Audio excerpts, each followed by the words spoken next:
வணக்கம். தமிழ்நாட்டை சார்ந்த computer age management services limited games IPO details announce பண்ணியிருக்காங்க.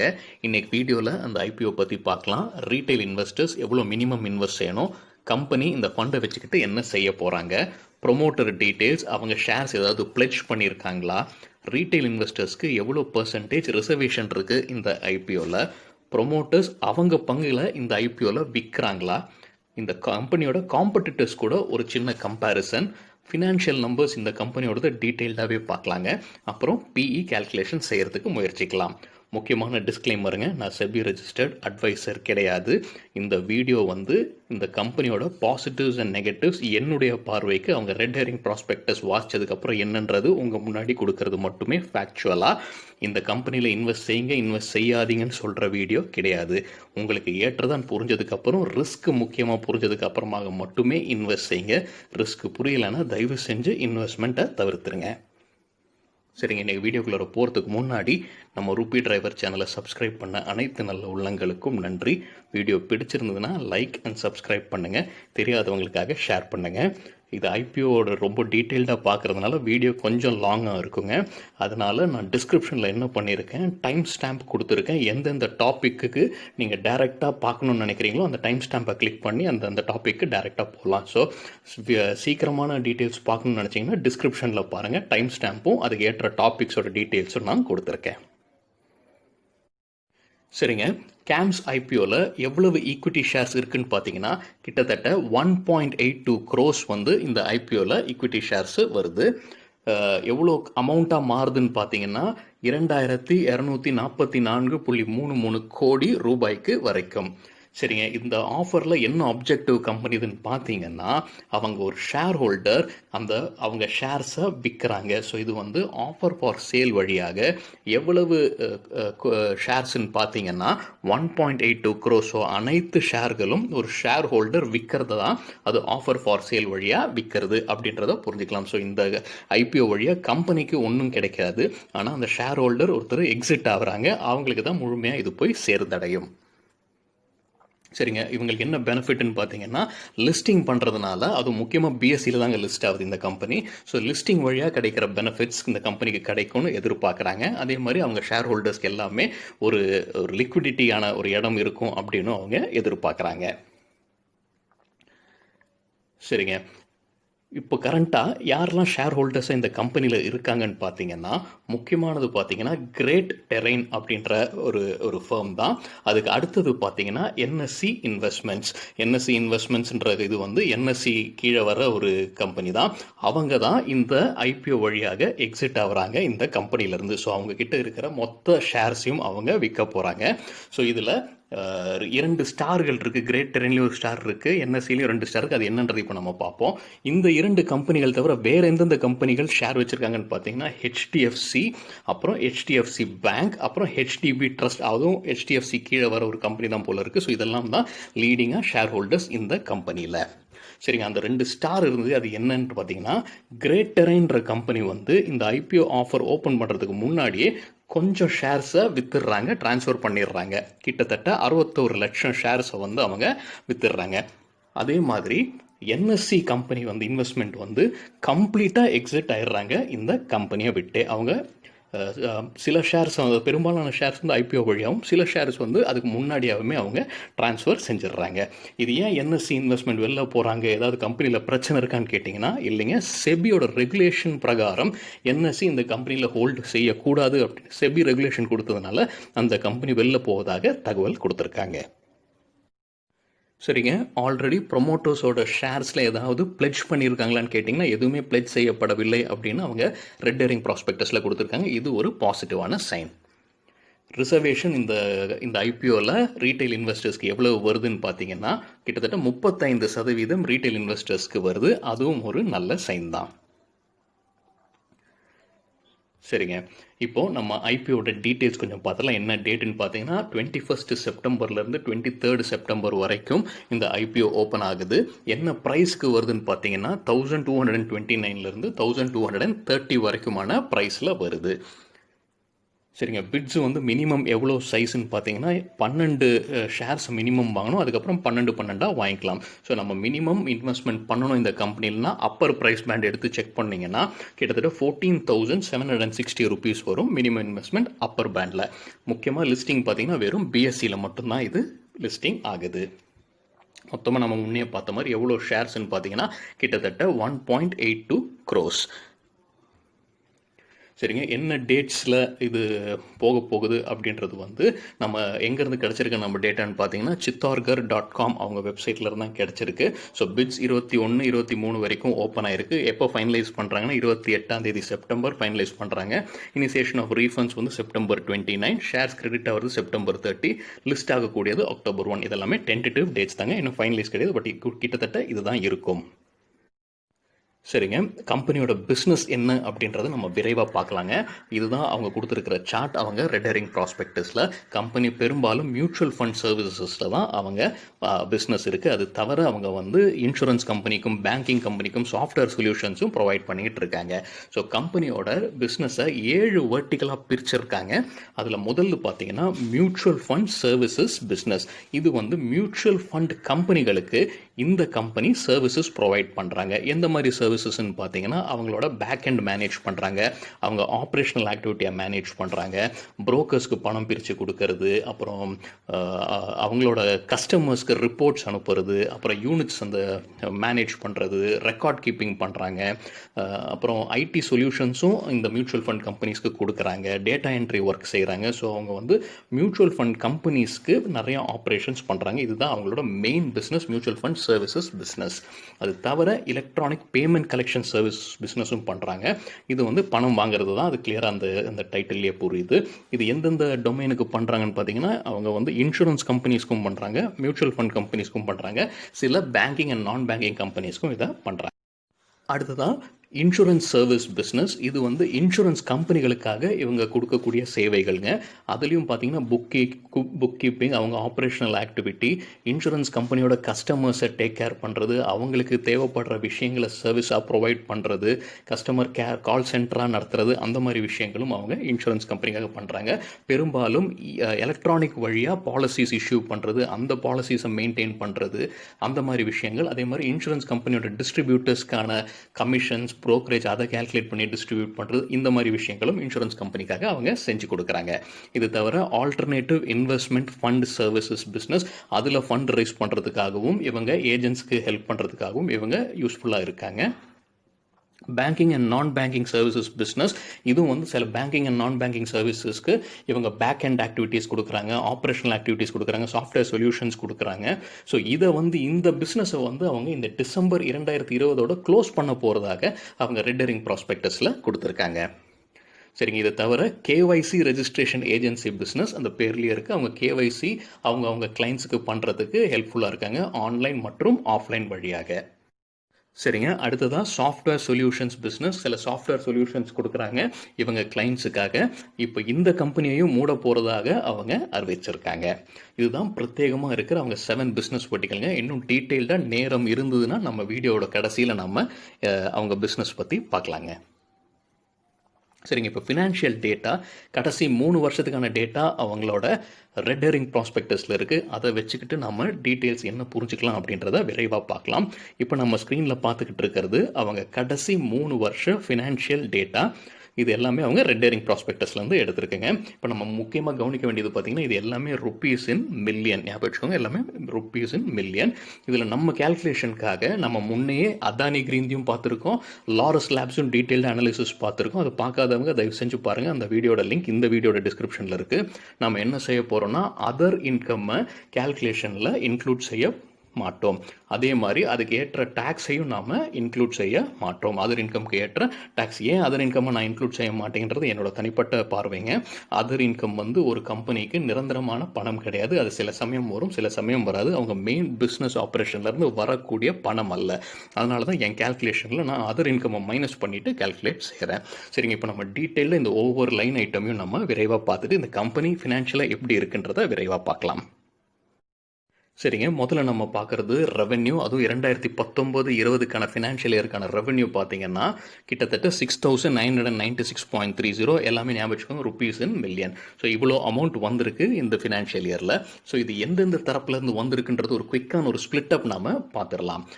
நம்ம முன்னே பார்த்த மாதிரி அவங்க 7 வேர்ட்டிக்கலாக வச்சுருந்தாங்க. ஆனால் அவங்க ஸ்ப்ளிட் அப் வந்து 7 வேர்ட்டிக்கலுக்கு உரிய பணத்தையோ டிஸ்ட்ரிபியூஷனையோ காட்டவில்லை. அப்படி காட்டியிருந்தாங்கன்னா இன்னும் பிரயோஜனமாக இருந்திருக்கும், புரிஞ்சிருக்கும். ஆனால் இப்போ நம்ம பார்க்க போகிறது அந்த ஸ்ப்ளிட் அப், அந்த ரெவென்யூ ஸ்ப்ளிட் அப் எங்கே அதிகமாக வந்திருக்குன்னு பார்த்தீங்கன்னா, இப்போ லெஃப்ட் சைடில் இருக்கிற இது ஜூன் குவார்ட்டரோட 2020-2019க்கான டேட்டா காட்டியிருக்காங்க. நம்ம பார்க்க போகிறது பார்த்தீங்கன்னா வருஷத்துக்கானது. So financial year 2019-20.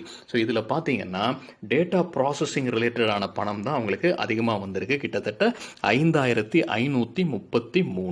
அதுக்கு அடுத்தது தான் கஸ்டமர் கேர் சர்வீசஸ் ரன் பண்ணுறதுல 625 வந்திருக்கு. அப்புறமா ரிகவரபிள் கேட்டகரியில் 362. அப்புறம் மிஸ்லேனியஸ் சர்வீசஸ், சாஃப்ட்வேர் லைசன்ஸ் அதுக்கெல்லாம் அப்புறமா வருது. ஸோ பெரும்பாலும் அவங்க பணம் எங்கேருந்து வருதுன்னு பார்த்தீங்கன்னா டேட்டா ப்ராசஸிங் ரிலேட்டடாக தான் வருது. அது எல்லா வருஷமும் கன்சிஸ்டண்ட்டாக அந்த செக்மெண்ட் தான் அதிகமாக அவங்களுக்கு பணத்தை கொடுத்துருக்கு. சரிங்க. இப்போ நம்ம ஆப்ரேட்டிங் ரெவென்யூ அண்ட் எக்ஸ்பென்சஸை நம்ம டீட்டெயில்டாகவே அந்த 3 வருஷத்துக்கும் பார்ப்போம். இப்போ 3 வருஷத்தில் எப்படி இருக்குன்னு பார்த்தீங்கன்னா, கடந்த வருஷத்தை கம்பேர் பண்ணும்போது ஒரு ஃப்ளாட்டாக இருக்குது. இந்த ப்ளூ லைன் பார்த்தீங்கன்னா ரெவென்யூஸுங்க, ரெட் லைன் பார்த்தீங்கன்னா எக்ஸ்பென்சஸ். ஸோ ரெவென்யூன்றது வந்து நம்ம சொன்ன மாதிரி வெறும் ஆப்ரேஷனல் ரெவென்யூ தான், அதர் இன்கம்மை நம்ம சேர்க்கலை. ஸோ இந்த கிராஃபில் பார்க்கும்போது ரெவென்யூ வந்து 2018-19 20க்கு போகும்போது ஃப்ளாட்டாக இருந்திருக்கு. அதே மாதிரி எக்ஸ்பென்சஸ் பார்த்தீங்கன்னா கீழே இறங்கியிருக்கு. அது ஒரு நல்ல சைன் தான். ரெவென்யூ ஃப்ளாட்டாக இருக்கிறது ஒரு நல்ல சைன் கிடையாது. ஆனால் எக்ஸ்பென்சஸ் கீழே இறங்கியிருக்கு, அது ஒரு நல்ல சைன் தான். சரி, எவ்வளோ பர்சன்டேஜில் இறங்கி இருக்குன்றதை பார்த்தா தான் புரியும் நமக்கு. ஸோ நம்ம 2018-19 இருந்து 2020க்கு அவங்க ரெவென்யூ எவ்வளோ இன்க்ரீஸ் ஆயிருக்குன்னு பார்த்தீங்கன்னா வெறும் 0.86% மட்டுமே இன்க்ரீஸ் ஆயிருக்கு. இது ஒரு நெகட்டிவ் சைனுங்க. ஸோ கடந்த வருஷத்தையும் இந்த வருஷத்தையும் கம்பேர் பண்ணும்போது ரெவென்யூ 0.86% மட்டுமே இன்க்ரீஸ் ஆனது ஒரு நெகட்டிவ். சரி, அதுக்கு முன்னாடி எவ்வளோ க்ரோத்தில் இருந்திருக்குன்னு பார்த்தீங்கன்னா அவங்க டேட்டா கொடுக்கலிங்க. அதுக்கு முன்னாடி வருஷத்துக்கான டேட்டா கொடுக்கல. ஆனால் ரெண்டரிங் ப்ராஸ்பெக்டஸ்லேயே வேறொரு இடத்துல அவங்க கொடுத்துருக்கிறது அவங்க சிஏஜிஆர் க்ரோத் ரெவென்யூ 2015 20 வரைக்கும் அப்படின்றதுல வந்து 12.8% அப்படின்னு கொடுத்துருக்காங்க. ஸோ இதை வச்சு நம்ம கம்பேர் பண்ணும்போது கடந்த ஆண்டு 0.86% தான் க்ரோத் இருக்கிறது அப்படின்றது வந்து ரொம்ப ஒரு நெகட்டிவ் சைன். சரிங்க, இப்போ இபிட்டாவை செக் பண்ணலாம். இபிட்டா தெரியாதவங்களுக்காக அது earnings before interest, tax, depreciation and amortisation. So அது என்ன பண்ண போகிறோம் அப்படின்னு பார்த்தீங்கன்னா கம்பெனிக்கு வந்த வருவாய் மைனஸ் எக்ஸ்பென்சஸுங்க. அந்த எக்ஸ்பென்சஸில் அவங்க வட்டி கட்டுறது இல்லை டேக்ஸ் கட்டுறது அப்புறம் டிப்ரிசியேஷன் அமார்டைசேஷன் இன்க்ளூட் செய்யப்படாது. ஸோ அது இல்லாமல் அவங்க ப்ராஃபிட் எவ்வளோ இருக்குது, அதனால ஆப்ரேட்டிங் ப்ராஃபிட்னு வச்சுருக்கோம். அது எவ்வளோ இருக்குன்றதை பார்ப்போம். ஸோ கிராஃபில் பார்க்கும்போது அது 3 வருஷம் டேட்டா தான் இருக்குது. ஸோ 2017-18 போகும்போது கீழே இறங்கி இருக்குது. அப்புறம் 19-20 பார்த்தீங்கன்னா அதிகரிச்சிருக்கு. ஏன்னா நம்ம முன்னே பார்த்தோம் எக்ஸ்பென்சஸ் 2019-20க்கு குறைஞ்சிருந்தது. ஸோ அது கூட ஒரு காரணமாக இருக்கலாம். சரிங்க, இப்போ இபிட்டா அந்த சொன்ன நேரத்தில் அந்த ஏதாவது இன்ட்ரெஸ்ட் அதிகமாக கட்டுறாங்களா, பாரோயிங்ஸ் இருக்கா அப்படின்னு பார்த்தீங்கன்னா இந்த கம்பெனிக்கு பாரோயிங்ஸ் எதுவும் இல்லைன்றது தான் ஒரு பெரிய ப்ளஸ்ஸுங்க. அது நம்ம டீட்டெயில்டாக வரும் ஸ்லைடில் பார்க்கலாம். சரிங்க, இப்போ இதே ஆப்ரேட்டிங் ப்ராஃபிட்டை மார்ஜினோட கம்பேர் பண்ணோம். மார்ஜின்னா என்ன எடுக்க போகிறோம் அப்படின்னா நம்மளுக்கு தெரியும் எவ்வளோ வந்திருக்கு ரெவென்யூ அப்படின்றது. அதுக்கப்புறம் இபிட்டா எவ்வளோ இருக்குன்றது தெரியும். ஸோ இபிட்டா வந்து நம்ம ரெவென்யூட பர்சன்டேஜில் எவ்வளோ இருக்குது அப்படின்றது கால்குலேட் செய்ய போகிறோம். ஸோ 2017-18 பார்த்தீங்கன்னா 40.28%. 2019-20 பார்த்தீங்கன்னா 41.06%. ஸோ அப்படி பார்க்கும்போது குறைஞ்சிருக்கு. ஆனால் 2018-19 2019-20 பார்க்கும்போது அதிகரிச்சிருக்கு. ஸோ இது 3 வருஷம் டேட்டா இருக்கிறதுனால இது இப்படி தான் இருக்குமா இல்லை இதுதான் கன்சிஸ்டன்சியா அப்படின்றது தெரியல. இன்னும் ஒரு 2 வருஷம் டேட்டா கொடுத்துருந்தாங்கன்னா நமக்கு இன்னும் கிளியராக புரிஞ்சிருக்கும். ஆனால் இப்போ கம்பேர் பண்ணும்போது இந்த வருஷம் போன வருஷம் கம்பேர் பண்ணும்போது ஆப்ரேட்டிங் ப்ராஃபிட் மார்ஜின் நிஜமாவே பாசிட்டிவ் தான். சரிங்க, இப்போ நம்ம வந்து டேக்ஸ் எல்லாம் அப்ளை பண்ணதுக்கு அப்புறமாக ப்ராஃபிட் அண்ட் லாஸ் எப்படி இருக்குன்றதை பார்ப்போம். ஸோ இப்போ பார்த்தீங்கன்னா அதே மாதிரி ஒரு கிராஃப் தான் தெரியுது. 2017-18 18-19 இறங்கி இருக்கு. அப்புறம் 19-20 அதிகரிச்சிருக்கு. சரிங்க, இப்போ எவ்வளோ ப்ராஃபிட் இருக்குது 2019-20க்கு ஆஃப்டர் டேக்ஸ் பார்த்தீங்கன்னா ஞாபகம் வச்சுக்கோங்க, நம்ம அதர் இன்கம் சேர்க்கலாம், அதுக்குரிய டேக்ஸையும் நம்ம சேர்க்கல. ஸோ பார்த்தீங்கன்னா 1693.07. அதுக்கு முன்னாடி வருஷம் பார்த்தீங்கன்னா 1131.87. ஸோ ஒரு பெரிய க்ரோத் இருக்கிறது நம்ம ப்ராஃபிட் ஆஃப்டர் டேக்ஸில் பார்க்கலாம். இது ஒரு பாசிட்டிவான சைன். சரிங்க, ரிட்டர்ன் ஆன் ஈக்விட்டின்றதை விரைவாக பார்த்துடலாம். தெரியாதவங்களுக்காக profit after tax divided by shareholder equity. நம்ம ஷேர் ஹோல்டர் ஈக்விட்டி எப்படி கால்குலேட் பண்ணலாம், முக்கியமாக ஆனுவல் ரிப்போர்ட்டில் இருக்கிற பிஎன்எல் ஸ்டேட்மெண்ட், பேலன்ஸ் ஷீட் மற்றும் கேஷ் ஃப்ளோ ஸ்டேட்மெண்ட் எப்படி எளிதில் வாசித்து புரிஞ்சுக்கலான்றதை பற்றி நம்ம சேனலில் டீட்டெயில்டாக ஒரு வீடியோ இருக்குங்க. பார்க்காதவங்க தயவு செஞ்சு பாருங்கள். அந்த வீடியோட லிங்க் இந்த வீடியோட டிஸ்கிரிப்ஷனில் இருக்குது. ஸோ ரிட்டர்ன் ஆன் ஈக்விட்டி எவ்வளோ அதிகமாக இருக்கோ அவ்வளவு நல்லது கம்பெனிக்கு. இப்போ நம்ம கால்குலேட் பண்ண ஈக்விட்டி ரிட்டர்ன் ஆன் ஈக்விட்டி பார்த்தீங்கன்னா 2019-20 பார்த்தீங்கன்னா 34.23%. போன வருஷம் 25.13, அதுக்கு முன்னாடி 29. ஸோ இருக்கிறது இந்த 3 வருஷத்தில் இதுதான் அதிகமானது. அது ஒரு பாசிட்டிவான சைன் தான். சரிங்க, அடுத்தது ரிட்டர்ன் ஆன் கேபிட்டல் எம்ப்ளாய்டு பார்க்கலாம். தெரியாதவங்களுக்காக ரிட்டர்ன் ஆன் கேபிட்டல் எம்ப்ளாய்டுனா ப்ராஃபிட், ஆனால் அதுக்கு டேக்ஸையும் இன்ட்ரெஸ்ட்டும் சேர்க்கறதுக்கு முன்னாடி இருக்கிற profit divided by overall capital employed. Overall capital எம்ப்ளாய்டுன்றது வந்து டெப்ட்டுங்க, டோட்டல் டெப்ட், அதாவது long term and short term, அதுக்கப்புறம் அந்த ஈக்விட்டி ரிலேட்டடான அமௌண்ட். ஸோ எல்லாமே சேர்த்து இதில் ROC எவ்வளோ வருதுன்னு பார்த்தீங்கன்னா 2019-20க்கு 44.23% வந்திருக்கு. அதே 2018-19 42.98, அதுக்கு முன்னாடி 48.36. ஸோ அந்த 48.36 இன்னும் எட்டல, பட் ஓகேவா தான் இருக்கு இவங்க ROCயும் எவ்வளோ அதிகமாக இருக்கோ அவ்வளவு நல்லது கம்பெனிக்கு. சரிங்க, இன்ட்ரெஸ்ட் கவரேஜ் ரேஷியோ முக்கியமானதுங்க. நான் முன்னே சொன்ன மாதிரி இந்த கம்பெனி எந்த பாரோயிங்ஸும் வச்சில்ல. அப்புறம் எதுக்கு இன்ட்ரெஸ்ட் கவரேஜ் கால்குலேட் பண்ணுறீங்க அப்படின்னு கேட்டிங்கன்னா, அவங்க ஃபினான்ஸ் காஸ்ட்னு ஒன்று கட்டுறாங்க. அந்த ஃபினான்ஸ் காஸ்ட் இப்போ நீங்கள் ஸ்க்ரீனில் பார்க்குறது அந்த ஃபினான்ஸ் காஸ்ட், அந்த நோட் நம்பர் 20 அவங்க ரெட் ஹெரிங் ப்ராஸ்பெக்டஸில் கொடுத்துருக்காங்க. அவங்க என்ன கட்டுறாங்கன்னா, இன்ட்ரெஸ்ட் ஆன் டிஸ்பியூட்டட் டேக்ஸுக்கு இன்ட்ரெஸ்ட் கட்டுறதாகவும் இன்ட்ரெஸ்ட் ஆன் லீஸ் லைபிலிட்டிஸுக்கு கட்டுறதாகவும் கொடுத்துருக்காங்க. அதனால தான் நம்ம இந்த இன்ட்ரெஸ்ட் கவரேஜ் ரேஷியோவை கால்குலேட் பண்ணுறோம். இன்ட்ரெஸ்ட் கவரேஜ் ரேஷியோ எவ்வளோ அதிகமாக இருக்கோ அவ்வளவும் நல்லது.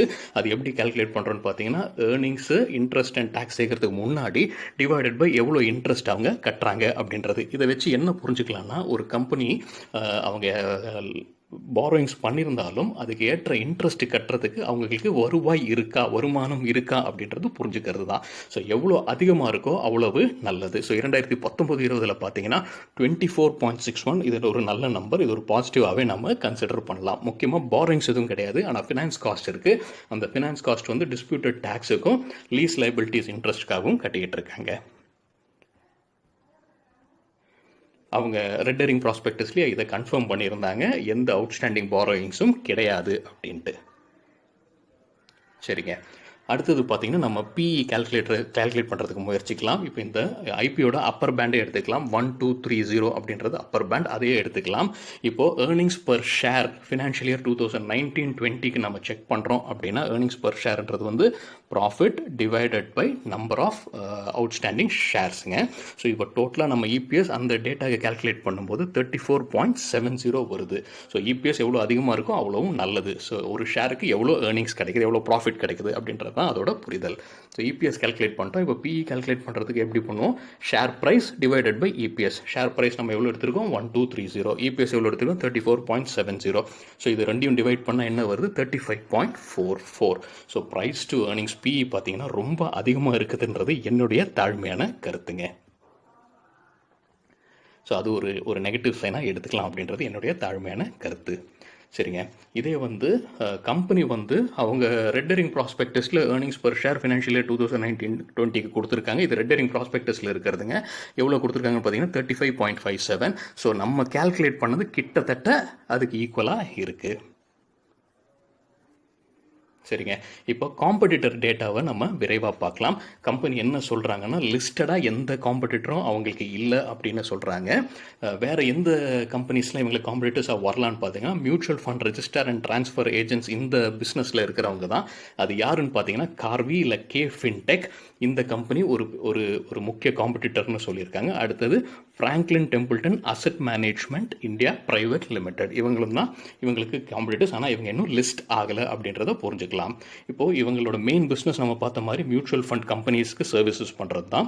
So top 5 mutual fund companies பார்த்தீங்கன்னா அதில் வந்து 4 பேருக்கு நம்ம இந்த கம்பெனி கேம்ஸ் கம்பெனி தான் வந்து சர்வீஸ் பண்ணுறாங்க.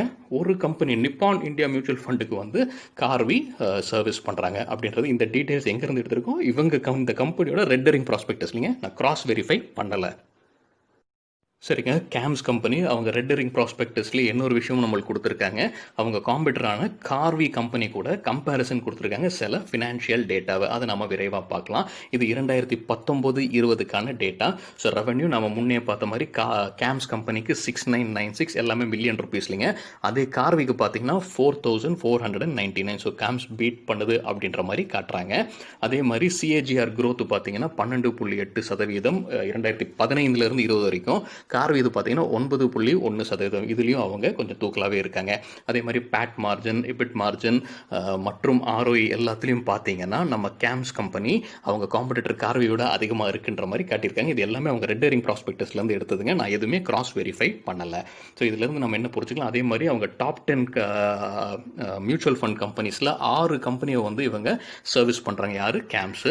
அதில் 3 கம்பெனியை மட்டும்தான் கார்வி சர்வீஸ் பண்ணுறாங்க. அதே மாதிரி டாப் 5 கிளைண்ட்ஸில் 4 கம்பெனியை கேம்ஸும் 1 கம்பெனியை கார்வியும் சர்வீஸ் பண்ணுறாங்க அப்படின்ற மாதிரி இந்த டீட்டெயில்ஸ் நம்ம புரிஞ்சுக்கலாம். ஸோ இதுலேருந்து என்ன புரிஞ்சுக்கலாம், கார்வியை விட கேம்ஸ் கண்டிப்பாக நல்லா பெர்ஃபார்ம் பண்ணுறாங்க அப்படின்ற டேட்டாவை நம்ம புரிஞ்சுக்கலாம். ஆனால் கார்வி லிஸ்ட் ஆகப்படலை இன்னும்.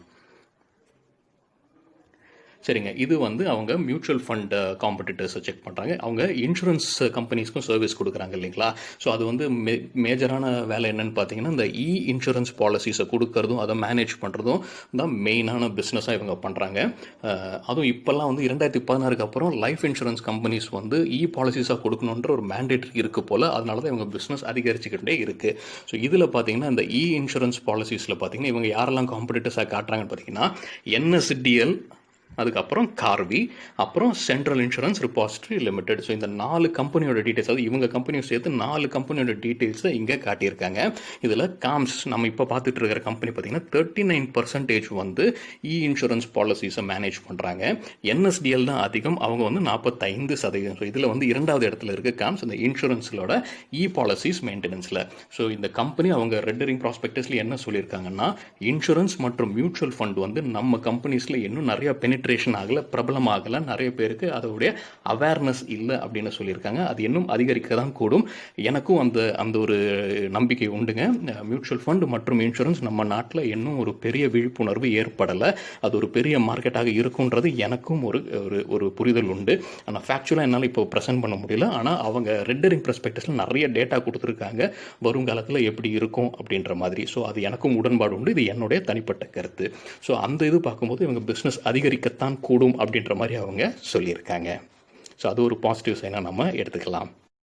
சரிங்க. இன்னொன்று கவனிக்கக்கூடிய விஷயம் என்னன்னு பார்த்தீங்கன்னா, அவங்க ரெட் ஹெரிங் ப்ராஸ்பெக்டஸில் இதையும் கொடுத்துருக்காங்க. அதில் என்ன சொல்லியிருக்காங்கன்னா, கிரைசில் சொல்வதாக சொல்கிறாங்க. மார்க்கெட் ஷேர் இவங்களோட மியூச்சுவல் ஃபண்ட் பிஸ்னஸில் மார்க்கெட் ஷேர் இவங்களுக்கு 70% கிட்டத்தட்ட இருக்குது அப்படின்னு கிரைசில் சொல்லியிருக்காங்க. ஸோ இது கிரைசில் சொன்னதாக இவங்க ரெட் ஹெரிங் ப்ராஸ்பெக்டஸில் கொடுத்துருக்காங்க. நான் கிராஸ் வெரிஃபை பண்ணலைங்க. அது ஒரு முக்கியமான நோட்டுங்க. அதே மாதிரிங்க அவங்களோட இன்சூரன்ஸ் சர்வீஸ் பிஸ்னஸ்லேயும் கிரைசில் என்ன சொல்கிறாங்க அவங்க ரிப்போர்ட்லன்னு பார்த்தீங்கன்னா, 39% of the insurance repository business வந்து இவங்க கையில் தான் இருக்குது அப்படின்னு சொல்லியிருக்காங்க. சரிங்க. இதோட வீடியோவை முடிச்சுக்கலாங்க. பாசிட்டிவ்ஸ் அண்ட் நெகட்டிவ்ஸ் புரிஞ்சிருக்கும்னு நம்புகிறேங்க. நான் இதில் இன்வெஸ்ட் செய்வேனா அப்படின்னு கேட்டிங்கன்னா கண்டிப்பாக லாங் டேர்முக்காக பண்ண மாட்டேங்க. லிஸ்டிங் கெயின்ஸ் இப்போ மார்க்கெட் ரொம்ப பாசிட்டிவாக இருக்கிற டைமில் லிஸ்டிங் கெயின்ஸ்க்காக வேணால் ட்ரை பண்ணலாம். ஆனால் அதுவும் வந்து 50% கம்மியாக தான் நான் பண்ணணும்னு நினைக்கிறேங்க. ஏன்னா என்னை பொறுத்த மட்டும் இந்த ஐபிஓ ப்ரைஸ் வந்து அந்த கம்பெனியோட கம்பேர் பண்ணும்போது அதிகமாக இருக்குது. ஆனால் பாசிட்டிவ்ஸும் இருக்கும், அதே சமயத்தில் சில நெகட்டிவ்ஸும் இருக்குது அப்படின்றத நம்ம இந்த வீடியோவில் பார்த்தோங்க.